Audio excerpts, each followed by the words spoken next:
Oi, tudo bem? Aqui é o professor Michael e hoje eu vou analisar uma questão da área de linguagens que caiu no Enem de 2020. Primeiro, então, vamos começar analisando o enunciado da questão, que diz assim, ó, os processos de interação comunicativa prevêem a presença ativa de múltiplos elementos da comunicação, entre os quais se destacam as funções da linguagem. Essa informação aqui, para nós, é muito importante, porque é quando a gente percebe de qual assunto trata essa questão. Funções da linguagem. Vamos relembrar um pouquinho o que é isso? Quando falamos de função da linguagem, a gente precisa lembrar o seguinte: toda vez que nos comunicamos, estamos utilizando a linguagem, certo? E sempre que isso ocorre, nós estamos procurando transmitir uma ideia, como por exemplo, chamar a atenção de alguém, expor nossos sentimentos, passar uma informação, convencer alguém de que a nossa opinião está correta, ou mesmo dizer algo de forma bonita. E além disso, falar sobre aquilo que dizemos ou escrevemos. Guarde essa informação porque ela é muito importante para essa análise. Essas são, então, as funções da linguagem. Quais são os nomes mais específicos que nós damos para elas, então? Primeiro, a gente tem a função fática. O que seria a função fática? Essa função ela é responsável, dentro do texto, por chamar a atenção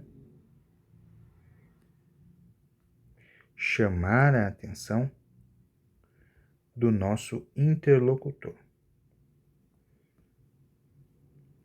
Por exemplo, quando a gente diz assim, ao atender um telefone, né? Alô, ou quando a gente chega em algum lugar e diz bom dia, a gente está procurando estabelecer um processo de comunicação com alguém. Então, estamos chamando a atenção da pessoa para dizer nós estamos aqui. Essa é a chamada linguagem que tem a função fática. Outra função muito importante dentro das funções da linguagem é a função emotiva. A função emotiva, ela aparece no texto expressando sentimentos e também emoções.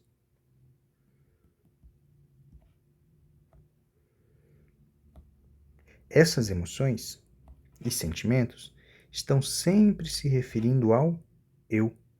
Por isso que a gente diz que geralmente esses textos estão em primeira pessoa. Tudo bem? Outra função da linguagem é a função apelativa. Essa função apelativa é muito presente no nosso dia a dia. E você já vai entender por quê. A função apelativa, quando ela está presente dentro de um texto, ela busca convencer o interlocutor sobre alguma ideia.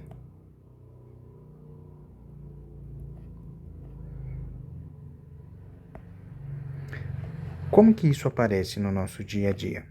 Através dos textos publicitários, das campanhas publicitárias.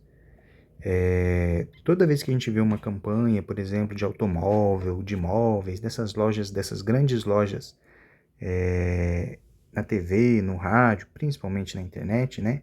Você tem aí a chamada linguagem com função apelativa.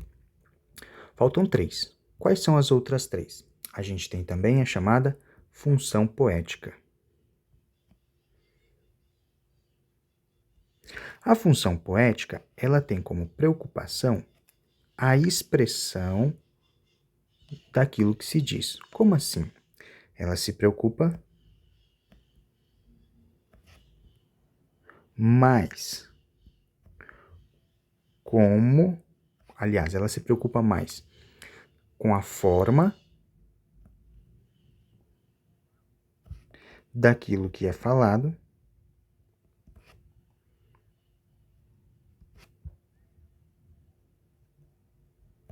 do que com o conteúdo. Então você percebe muito isso nas músicas, nos poemas que trabalham rimas, que trabalham construções com as palavras que chamam a nossa atenção toda vez que aparecem dentro do texto.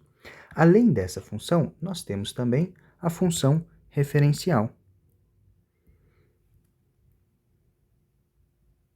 A função referencial, ela se preocupa basicamente com o conteúdo.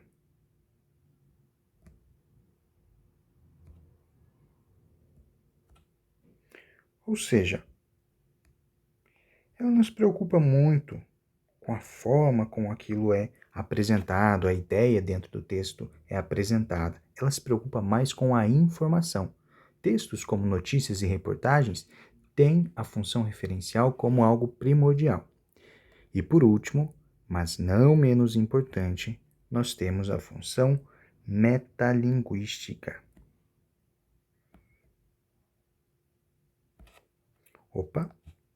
Metalinguística. O que é a função metalinguística? É aquela que se preocupa em falar sobre a construção, o processo de criação do texto.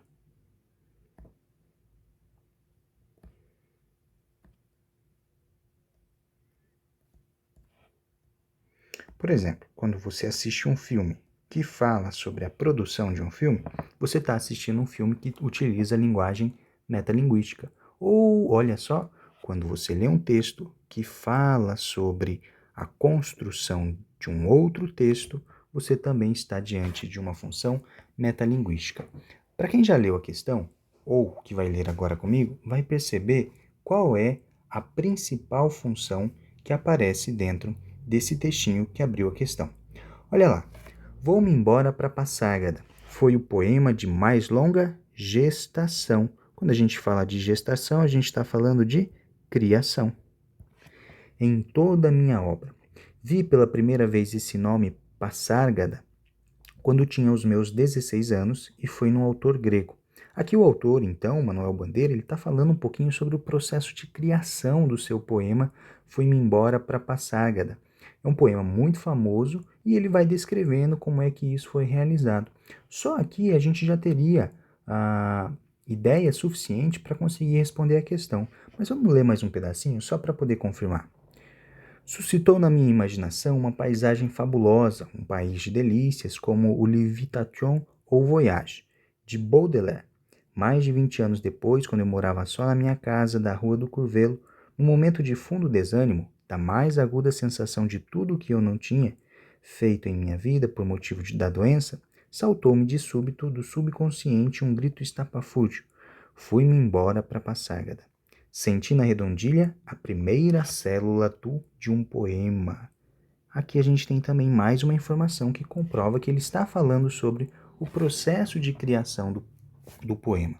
Então, quando a gente olha para as questões, aliás, para as alternativas que falam sobre quais são ou qual é a função da linguagem predominante dentro desse texto, a gente pode assinalar com toda certeza a função metalinguística, porque o poeta tece comentários sobre a gênese e o processo de escrita de um de seus poemas. Ok? No final desse vídeo, aliás, na descrição do vídeo, você encontra algumas informações, alguns sites e vídeos que falam um pouquinho mais sobre as funções da linguagem, tá bom? Um abraço, obrigado e até mais.